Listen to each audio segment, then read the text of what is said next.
Hello, I'm doing a book review, and the book I want to review is Twilight Eyes, Dark Lightning. Now, this is the second half of the novel Twilight Eyes by Dean Koontz. Now, I already reviewed the first half of this novel last year, and I'll leave a link in the description below to where you can check out that review. Now, Dean Koontz published the first half of this book, which is called The Land of Enchantment, in 1985 as a standalone novel, but he wanted to continue the story, so he basically wrote a sequel to that called Dark Lightning, but instead of publishing the sequel as a standalone novel, he decided to publish it as the second half of the 1987 expanded edition of Twilight Eyes. Now, since I read and reviewed the first half of Twilight Eyes as a standalone novel, I decided to read and review the second half of this book as a standalone novel as well. And truth be told, even though I do like the second half of the story, I do feel he should have published it as a separate book. Now, I have the 1987 edition of Twilight Eyes right here, but I also have the original 1985 edition. Now, in order to explain what happens in Dark Lightning, I am going to have to briefly explain the plot of Land of Enchantment, but I'm going to try to be as spoiler-free as possible in case you haven't read Twilight Eyes yet. But basically, the first half of this story followed a young man named Slim Mackenzie. Now, that wasn't his real name, that was only an alias he was going by because he was on the run from the police for murdering his uncle. But the reason he murdered his uncle is because his uncle murdered his father and several other members of his family. And his uncle, as it turns out, was actually a goblin in human form.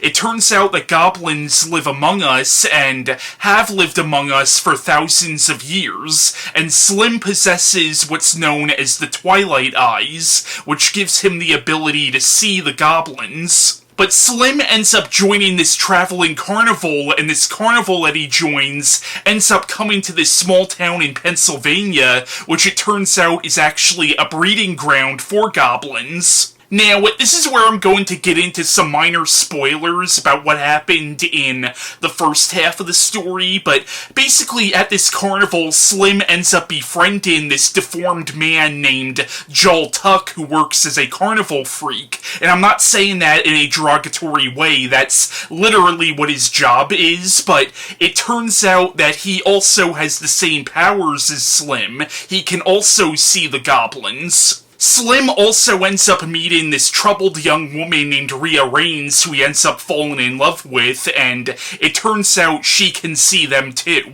But that's all I want to say about the first half of this novel. You do find out in the first half where the goblins came from, and you find out some interesting revelations about Rya, but again, I don't want to give that away in case you haven't read this, because I do honestly think Twilight Eyes is one of Dean Koontz's best novels. But the second half of the book, which is called Dark Lightning, is set a year later, and Slim has now married Rya, and they're living down in Florida, but they realize that they can't just stand by and let the goblins continue doing what they've been doing. So they end up getting their hands on this huge arsenal of weapons, and they return to this small town in Pennsylvania, and basically now they're planning an all-out assault on this town of goblins. But when they get to this town, they find out about this coal mining company called Lightning Coal, and they determine that this coal mining company is really just a front for something much more sinister, and Slim starts to feel that they might literally be on a mission from God to stop the goblins. But Dark Lightning is an interesting continuation to the whole Twilight Eyes storyline, but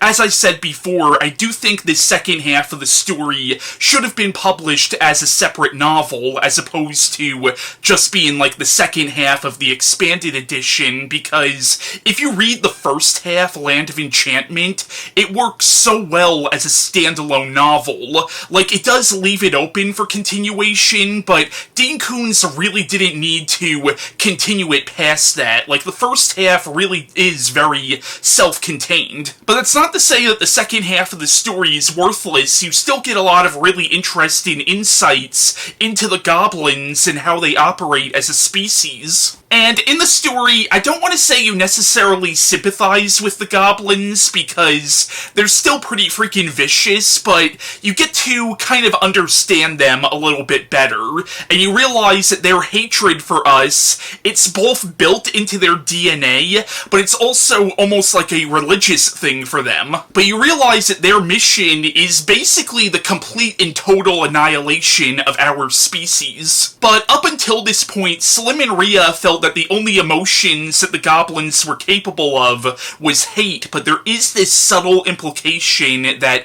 they are capable of some love and empathy, at least for each other. So even though the goblins are still kind of cartoonishly evil, the second half of the story does develop them a little bit more as villains and as a species. Now, even though I said the first half of the story, Dean Koontz should have left it more or less alone, after reading the second half, I'm honestly disappointed Dean Koontz never made this an outright series, because there's so many directions Dean Koontz could have taken with the mythology of Twilight Eyes. And in this two-part novel, there's actually a lot of really interesting world building, and I would have liked to have seen Dean Koontz explore this world again. Now, both this and the first half are set in the early 1960s, and I feel the time setting of this novel is really important to the themes, because both this and the first half deal with a lot of Cold War themes.